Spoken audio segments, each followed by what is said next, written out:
beberapa surat yang mengatasnamakan juga purnawirawan. Kan purnawirawan ini kan banyak, jadi kita mesti sikapi hati-hati dan kita akan kaji. Ya, tapi suratnya secara resmi dari Sekretariat Jenderal belum dikirim ke pimpinan. Dan biasanya kalau dikirim itu akan dibahas di Rapim dan Bamus yang sesuai mekanisme yang baru akan dilakukan mungkin besok atau pekan depan. Demikian. Mungkin nanti surat seperti itu masih diklarifikasi. Jadi begini, kami juga mendapat surat dari juga itu kan forum purnawirawan. Dan juga ada beberapa surat yang mengatasnamakan juga purnawirawan. Kan purnawirawan ini kan banyak, jadi kita mesti sikapi hati-hati dan kita akan kaji dengan cermat sebelum kemudian ada hal yang diambil oleh lembaga Dewan Perwakilan Rakyat. Demikian.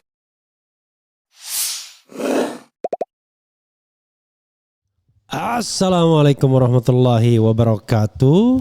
Sobat RH sekalian, jumpa lagi kita di channel yang keren ini. Keren cadas. Ya, sobat RH sekalian, kalau Dasko ngomong atas nama DPR, itu baru benar ya, sesuai dengan kapasitasnya sebagai wakil ketua DPR. Jangan ngomong yang lain atas nama pemerintah, karena dia digaji rakyat untuk mengatasnamakan rakyat, bukan mengatasnamakan Prabowo atau Gerindra. Kalau dia mengatasnamakan Gerindra, ya harus di forum Gerindra. Tapi semua perilaku politik dia itu kan atas nama rakyat atau wakil rakyat, dan bahkan sebagai deputy house speaker gitu ya. Ya saya ngomong seperti ini kadang-kadang ya memang aktor itu kadang-kadang melampaui lokusnya karena dia saking hebatnya, tetapi bagaimanapun sekali Anda mendapatkan fasilitas rakyat, ya maka Anda harus setia kepada fasilitas yang diberikan rakyat tersebut. Itulah yang namanya etika politik ya. Jadi saya mendukung pernyataan Dasko yang terkait dengan kapasitasnya sebagai wakil ketua DPR, tapi bukan substansinya. Substansinya akan kita bahas.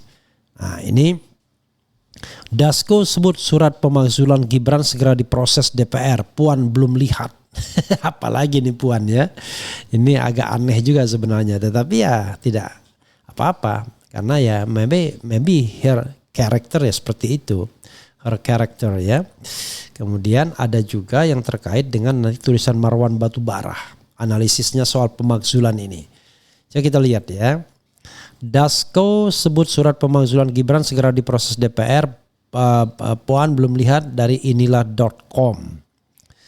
Wakil Ketua DPR Sufmi Dasko Ahmad menyatakan surat usulan pemakzulan terhadap Wakil Presiden Gibran Raka Buming Raka yang disampaikan Forum Purnawirawan TNI akan segera diproses. Ketua Harian Partai Gerindra itu mengatakan saat ini surat tersebut masih berada di Setjen DPR dan belum dikirim ke pimpinan. Kalau dikirim ke pimpinan akan dibahas di rapat pimpinan dan badan musyawarah sesuai mekanisme mungkin besok atau pekan depan, kata Dasko di Kompleks Parlemen Senayan. Dasko mengatakan pihaknya berhati-hati menyikapi surat usulan pemakzulan terhadap Gibran. Pasalnya pihaknya menerima sejumlah surat yang mengatasnamakan purnawirawan TNI. Kami juga mendapatkan surat dari juga itu forum purnawirawan, juga beberapa surat yang mengatasnamakan purnawirawan kan banyak. Jadi kita mesti sikap hati-hati dan kita akan kaji dengan cermat sebelum ada hal yang diambil DPR, katanya. Sementara itu Ketua DPR RI Puan Maharani mengaku belum melihat langsung surat usulan pemakzulan Gibran. Belum lihat, ini baru masuk masa sidang. Semua surat yang diterima masih ditata usaha, kata Puan di tempat yang sama. Ini begini ya. Surat itu sudah beredar tidak hanya di DPR tapi di publik. Dan antara yang DPR dan di publik itu ya podo, sama. Masa sekelas politisi itu enggak memberikan perhatian. Jadi kalau mengatakan harus membaca surat formal, kan dia kan bisa lihat tuh beredar ya, tapi sudahlah ya gitu. Sebelumnya Forum Purnawirawan Prajurit TNI mengirimkan surat kepada MPR dan DPR tentang desakan pemakzulan terhadap Wakil Presiden RI Gibran Raka Buming Raka. Dalam surat yang dihimpun media Indonesia terdapat sejumlah alasan Forum Purnawirawan prajurit TNI mengusulkan kepada MPR DPR untuk segera memproses pemakzulan terhadap Gibran. Ada 4 poin yang menjadi argumentasi hukum Forum Purnawirawan Prajurit TNI meminta pemakzulan Gibran. Pertama, pelanggaran prinsip hukum, etika publik dan konflik kepentingan. Kedua, kepatutan dan kepantasan. Ketiga, ditinjau dari moral dan etika Gibran. Keempat, dengan korupsi Joko Widodo dan dugaan korupsi Joko Widodo dan keluarga. Kita pernah bahas ya soal ini ya, bisa dilihat dari video-video sebelumnya. Jadi nanti sebelum saya membahas ini lebih lanjut, saya ingin membahas tulisan dari Marwan Batubara. Jadi tulisan Marwan Batubara ini, mimpi pemakzulan 1 paket menghitung hari pemecatan Gibran.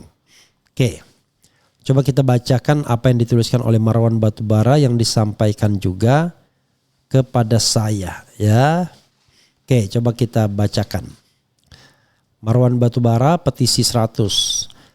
Mimpi pemakzulan 1 paket menghitung hari pemecatan Gibran.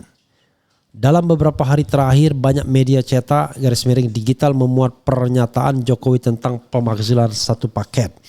Maksudnya bahwa jika ada upaya lembaga-lembaga terkait, terutama DPR, DPD dan MPR serta partai-partai parlemen ingin memakzulkan Gibran, maka hal ini hanya terjadi jika Prabowo pun ikut dimakzulkan. Menurut Jokowi, Prabowo Gibran harus dimakzulkan secara bersama. Jika tidak, maka pemakzulan Gibran tidak dapat dilakukan. Kata Jokowi, pemilihan presiden kemarin kan 1 paket, bukan sendiri-sendiri. Di Filipina kan sendiri-sendiri, di kita ini 1 paket.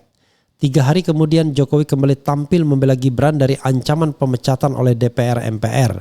Negara ini kan negara besar yang memiliki sistem ketatanegaraan. Ya diikuti saja proses sesuai sistem ketatanegaraan kita. Kita tidak paham ketentuan konstitusi dan sistem ketatanegaraan mana yang dirujuk Jokowi atau siapa pembisiknya sehingga Jokowi nekat membuat pernyataan manipulatif dan konyol tersebut. Tampaknya Jokowi menganggap mayoritas rakyat Indonesia bodoh, bisa ditipu atau digiring mengikuti kemauan dan agendanya. Media pun tampaknya memberi ruang pada Jokowi padahal yang disampaikan hal-hal yang tendensius dan menyesatkan. Namun bisa saja ada yang berspekulasi pernyataan dibuat karena Jokowi sedang panik, desperate, mengirim SOS minta bantuan, peringatan atau ancaman kepada presiden untuk tidak mengganggu Gibran. Apapun itu, pada prinsipnya konstitusi kita tidak mengenal sistem 1 paket. Siapa yang bermasalah dan bersalah melanggar hukum sesuai kriteria konstitusi, maka dialah yang harus bertanggung jawab. Benar itu ya. Sebagai orang hukum tata negara saya membenarkan. Menurut pasal-pasal 7A, 7B dan 24C ayat 2 UUD 45, atas dasar delik atau pelanggaran yang dilakukan, pejabat yang dapat di-impeach adalah presiden, wakil presiden, dan 3 presiden dan wakil presiden. Jadi bisa presiden saja, bisa wakil presiden saja, dan presiden dan wakil presiden 1 paket, 1 sekaligus. Jika Gibran bersalah dan memenuhi syarat konstitusional dimakzulkan, maka hanya Gibranlah yang harus dipecat. Jika hanya Gibran yang melanggar dan layak dipecat, mengapa pula Prabowo dibawa-bawa Jokowi? Sama seperti juga pendukung Jokowi ya. Gibran dinilai banyak kalangan memang pantas dimakzulkan. Dalam hal ini kejahatan sistemik rezim Jokowi dalam putusan MK nomor 90 guna meloloskan pencalonan Gibran bisa saja digunakan untuk maksud tersebut. Namun karena MK telah membuat keputusan nomor 5 ya, KPU telah menetapkan calon presiden, wakil presiden dan pilpres telah terlaksana, maka delik terkait putusan MK 90 ini cukup rumit, melibatkan banyak lembaga dan mungkin tidak menarik bagi sejumlah pihak partai. Sehingga meskipun level kejahatannya cukup tinggi, delik putusan nomor 90 ini tidak terlalu di-exercise. Banyak delik alasan yang terungkap tentang Gibran yang tidak diketahui publik termasuk juga oleh Prabowo saat pencalonan capres-cawapres di KPU.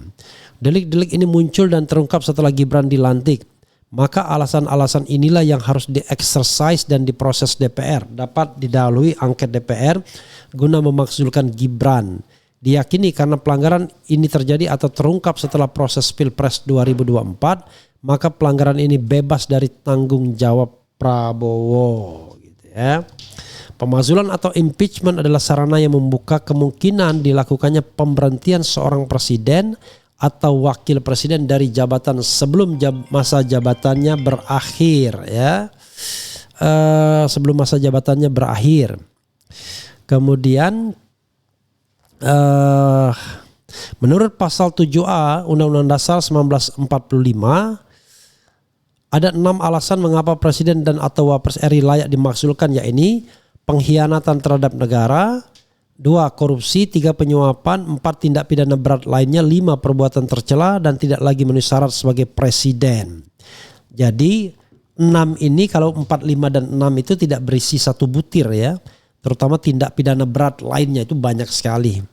Berdasarkan kajian dan pendapat sejumlah pakar termasuk Roy Suryo, Refli Harun dan Tifauzia serta sebaran informasi di media sosial, Gibran dianggap telah melakukan atau terlibat sejumlah perbuatan tercela. Dugaan perbuatan tercela ini diketahui setelah berlangsungnya Pilpres 2024. Dugaan perbuatan tercela dimaksud adalah kecanduan narkoba, keabsahan ijazah diragukan, ujaran kebencian atau hate speech melalui akun Fufu Fafa terutama kepada Prabowo dan keluarga, terlibat pornografi dan dikhawatirkan mengidap kelainan jiwa. Luar biasa, ya. Prospek pemakzulan. Sebenarnya isu pemakzulan Gibran telah muncul sejak Januari-Februari 2025, terutama dengan munculnya isu Fufu Fafa. Namun tuntutan pemakzulan Gibran semakin kuat dan bergema setelah dibacakannya 8 tuntutan Forum Purnawirawan Prajurit FPP TNI 16 April 2025 di Jakarta. Bahkan FPP TNI pun telah bersurat kepada DPR, DPD dan MPR untuk RDPU dan usul pemakzulan Gibran.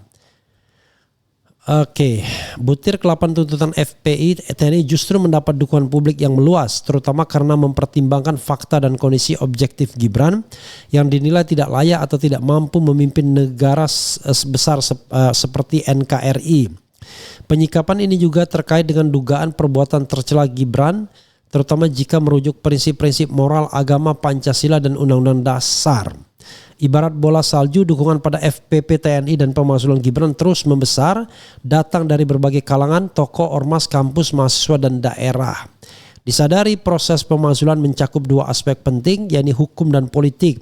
Proses ini melibatkan 4 lembaga utama, yakni DPR, DPD, MK, dan MPR.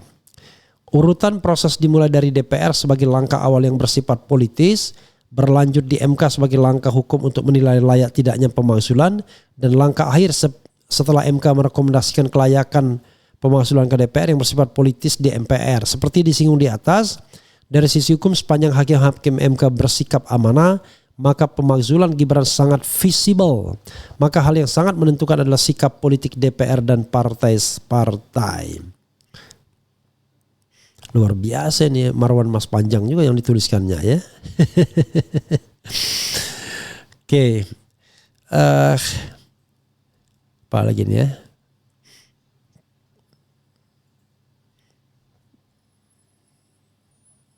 Oke.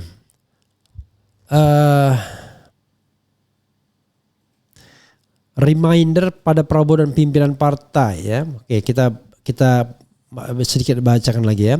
Selama Jokowi berkuasa, cukup banyak kalangan menuntut pemakzulan Jokowi. Petisi 100 pertama kali membacakan tuntutan tersebut di gedung MPR pada Juli 2023. Selama lebih dari 2 tahun, petisi 100 telah terus bersuara, termasuk memohon audiensi ke sejumlah partai di DPR, namun tidak ada satu partai pun menanggapi. Mengapa demikian? Sebab cengkeraman dan dominasi politik dan oligarki Jokowi sangat kuat, termasuk menggunakan politik sprindik atau sandra menyandra. Jangankan berharap pada langkah politik di DPR, hanya menerima kunjungan atau RDPU saja tidak satu pun fraksi di DPR berkenan. Jokowi memang sudah lolos upaya pemakzulan, namun sekarang pemerintahan sudah berganti, maka sebagai negara hukum mengutamakan tegaknya hukum dan keadilan, sudah selayaknya penegakan hukum dan konstitusi tidak diamputasi.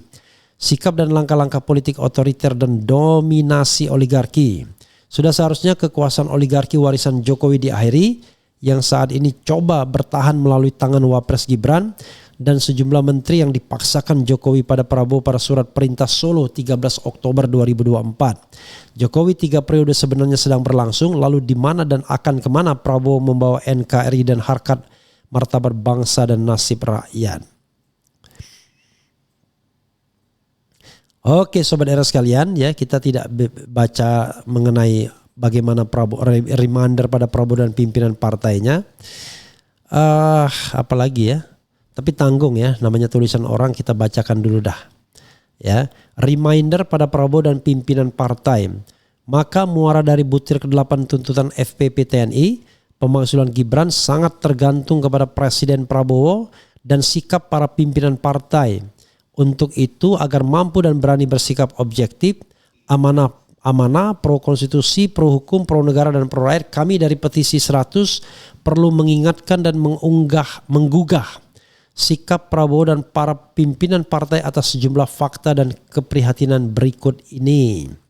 Pertama, rakyat dari berbagai kalangan dan daerah dinilai akan terus melakukan konsolidasi, mendukung tuntutan FPP TNI dan menggalang tuntutan pemakzulan Gibran. Populasinya akan semakin besar dan masif. Dalam hal ini diyakini mereka akan tetap mendukung Prabowo dan tidak terpengaruh ucapan satu paket Jokowi. Kedua, sepanjang tidak bersikap tegas terhadap intervensi Jokowi dan Gibran, Prabowo dinilai tidak mampu menjalankan fungsi sebagai panglima dan pemimpin tertinggi negara dan pemerintahan secara optimal sebagaimana mestinya. Dalam hal ini dukungan terhadap Prabowo bisa saja berkurang atau dapat mengarah pada pemakzulan satu paket. Ketiga, sebagai seorang jenderal dinilai tidak pantas jika Prabowo harus datang ke Solo dan tunduk mengikuti keinginan Jokowi, memaksakan puluhan pejabat untuk menjadi menteri dan wamen kabinet merah putih. Pada level tertentu rakyat, tokoh atau FPP TNI dapat memaklumi kondisi memaksa bagi Prabowo ini. Namun tetap saja hal yang merendahkan martabat presiden ini ada batasnya dan harus segera dikoreksi, pilih rakyat, negara atau Jokowi Gibran. Keempat, sejumlah agenda pemerintahan Prabowo yang dipersiapkan sebelum pelantikan dinilai telah dieliminasi Jokowi dan geng Solo.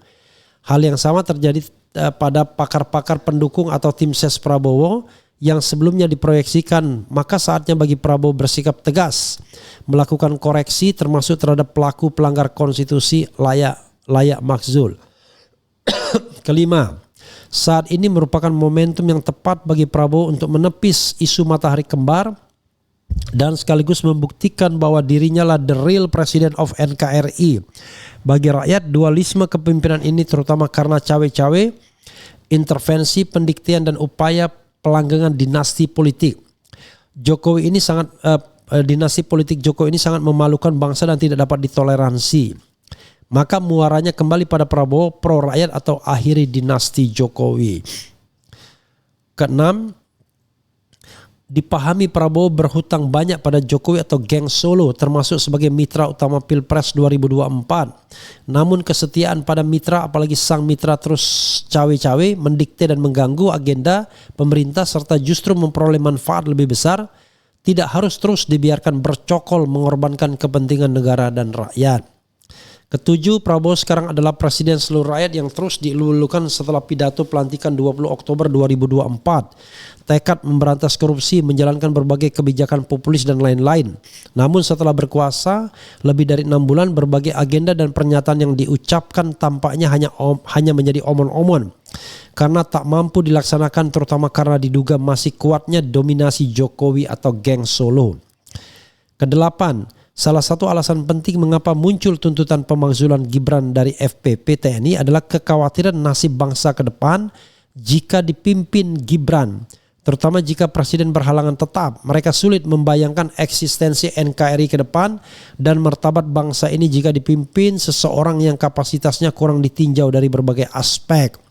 Sebagai patriot dan prajurit Sabta Marga, serta diakui pula sebagai pemimpin nasionalis tulen, maka sudah sepatutnya Prabowo mencamkan dan memberi jalan atas sikap FPP TNI. Kesembilan, sudah saatnya para pemimpin partai mendengar aspirasi rakyat yang mereka wakili sekaligus keluar dari cengkeraman dan politik sprindik Jokowi.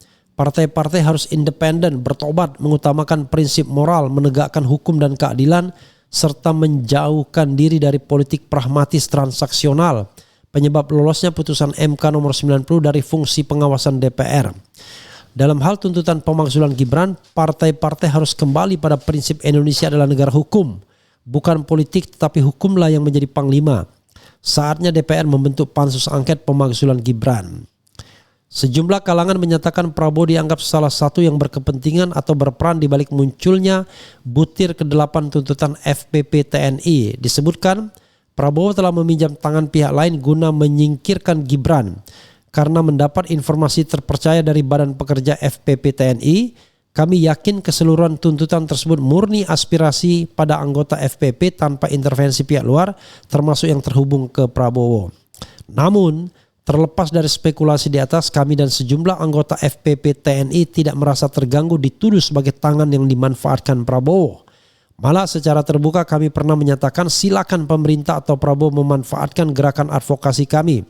Sebab yang penting adalah bagaimana Gibran bisa segera dimakzulkan, terutama karena delik-delik tak terbantahkan dan sekaligus ingin mengakhiri dinasti politik dan cengkeraman oligarki Jokowi yang dinilai menghalalkan cara guna meraih kekuasaan 3 periode.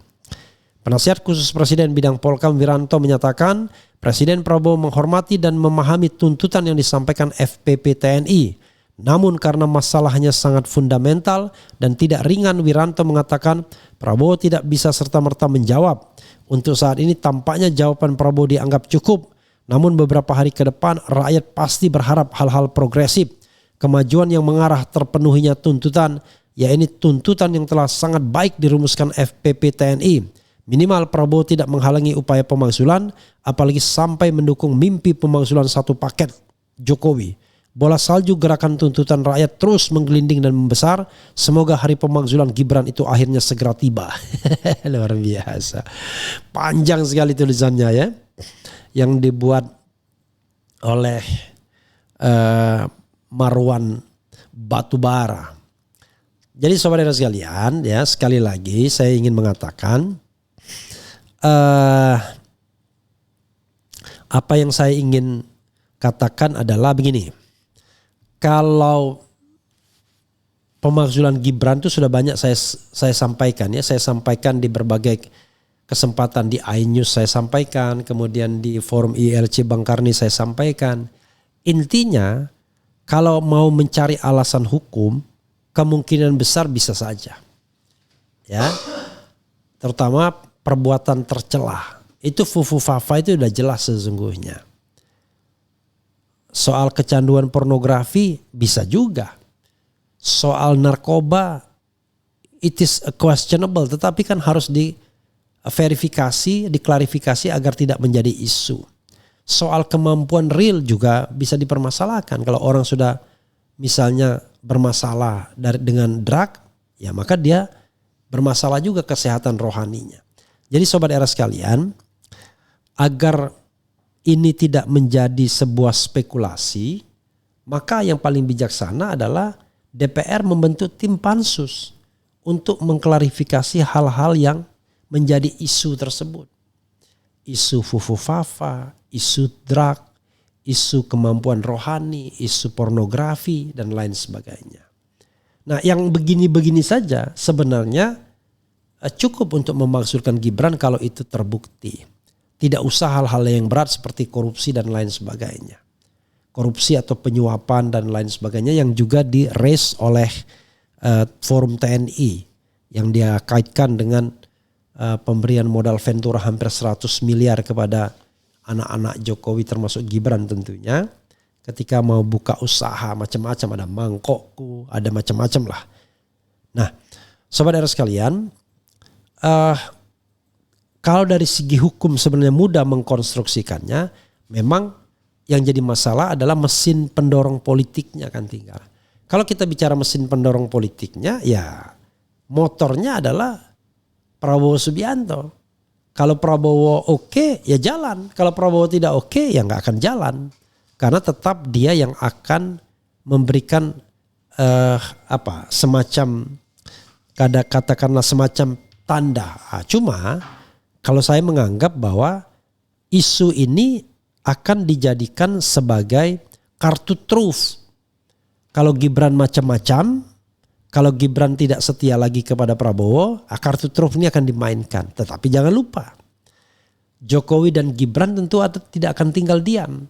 Mereka akan terus memupuk kekuatan. Cuman masalahnya adalah apakah perpaduan antara Jokowi yang mantan presiden dan Gibran wakil presiden acting ini akan tetap bisa menyaingi Prabowo yang menjadi presiden sekarang dalam hal menggalang kekuatan. Kalau 6 bulan pertama mungkin iya, karena sisa-sisa kekuasaan masih kuat, cengkeraman masih kuat, uang masih banyak, maka Jokowi masih dikjaya. Tetapi apakah nanti setelah 1 tahun, 2 tahun masih seperti itu? Nah, ini yang menjadi permasalahan. Kalau ditanyakan kepada saya, apakah saya yakin Gibran akan dimakzulkan dalam jangka waktu dekat? Saya nggak begitu yakin juga. Karena ini akan sangat bergantung pada insentif untuk memakzulkan Gibran. Dan Prabowo berpikir apa insentif dia memakzulkan Gibran. Kalau misalnya memunculkan turbulensi politik, dia barangkali akan menghindari. Tapi kalau dia bicara tentang ingin mengefektifkan pemerintahan, bisa juga dia berpikir, saya membutuhkan wakil presiden yang workable, yang bisa bekerja, bukan wakil presiden yang nggak bisa bekerja. Atau kalau dia bekerja, saya merasa khawatir nanti akan memalukan bangsa kita. Sebagai contoh misalnya, kalau dikirim ke luar negeri untuk mewakili pemerintahan Indonesia, nanti orang mengatakan, loh, ini kayak Kim Jong Un waktu kecil. Ya kan? Anak kecil yang dipaksa menjadi pemimpin. Ini yang kemudian yang harus kita pahami ya. Jadi kita tidak bicara tentang soal suka tidak suka, tapi kita bicara tentang pantas dan tidak pantas. Nah, saya kira Forum Purnawirawan TNI dengan jelas mengatakan Gibran ini nggak pantas menjadi pemimpin di Indonesia.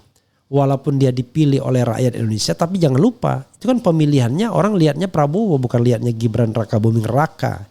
Yang kedua, ada dugaan bahwa pemilihannya juga curang. Orang mengatakan seharusnya ya 2 putaran setidak-tidaknya. Tetapi sudahlah ya kan. Ada surveyor yang kemudian melakukan legitimasi mengenai hal seperti ini. Atau di sektor hulunya sudah mulai muncul ancaman-ancaman agar semua orang memenangkan pasangan tertentu dan lain sebagainya. Jadi bisa jadi ketika dihitung benar memang sekian, tetapi itu semua kan dari ancaman yang tidak hanya fraud tapi intimidasi. Intimidasi itu seharusnya bisa membatalkan pemilu karena itu puncak piramida dari sebuah kecurangan pemilu. Tapi ya sudahlah, kita lewatkan, kita tidak bicara lagi mengenai hal seperti ini. Yang kita bicarakan adalah tinggal bergantung pada sikap Prabowo apakah dia mau memakzulkan Gibran atau tidak. As simple as that. Karena kalau alasannya banyak alasan yang bisa diambil. Ya. Karena kita kan lihat kondisi objektif. Kalau ditaruh misalnya Ma'ruf Amin pada waktu itu. Kan orang juga bingung apa kesalahan Ma'ruf Amin kecuali dia tidak aktif. Tetapi kalau Gibran banyak celah-celah kesalahan yang kemudian bisa diverifikasi atau diinvestigasi oleh DPR untuk diajukan ke Mahkamah Konstitusi. Begitu sobat era sekalian ya. Mudah-mudahan ini bermanfaat dan nanti akan kita lihat ke depannya. Anggap saja ini bagian dari dinamika politik ya. Pendukung Gibran Anda tidak perlu kebakaran jenggot karena semua orang tuh cinta pada negeri ini, ingin melihat negeri ini menjadi negeri yang baldatun, thayyibatun warafun ghafur, yang dipimpin oleh presiden atau pemimpin yang menyatukan. Bukan presiden yang korup dan memecah belah para pendukungnya atau memelihara para pendukungnya dan kemudian mengekskluding orang yang tidak mendukungnya alias oposisi terhadap dirinya. Kita ingin mencari presiden atau wakil presiden pemersatu. Bukan yang dari awal from the beginning kemudian ada kotak-kotak, ya kan? Harusnya pemerintah tidak boleh lagi mengatakan ini ada orang yang mengatasnamakan jubir Prabowo, jubir Jokowi, jubir, karena harus jelas. Kalau mau jubir Jokowi silakan, tapi jangan mengatasnamakan diri sebagai jubir Prabowo, siapapun dia, atau lagi mengidentikan Prabowo dan Jokowi. Begitu harusnya. Itu saja saudara sekalian. Wassalamualaikum warahmatullahi wabarakatuh. Keren, cerdas, siap.